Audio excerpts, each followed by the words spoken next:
چارسدہ میں عوام کو بہتر خدمات فراہم کرنے کے لیے عوام اور سرکاری اداروں کے مابین روابط کو مضبوط کرنے، جبکہ معاشرے میں آپس کے تنازعات ختم کرنے اور خواتین کو تعلیم، روزگار اور انتخابی عمل میں شامل کر کے محفوظ ماحول فراہم کرنے کے حوالے سے 3 روزہ ورکشاپ کا انعقاد کیا گیا۔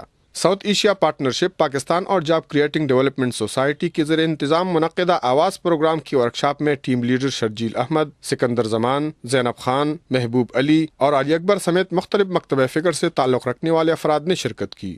شرکاء کو تفصیل بتاتی ہوئی شرجیل احمد نے آواز پروگرام کا تعارف، اہمیت اور عوام کے مؤثر کردار کے حوالے سے آگاہی دی۔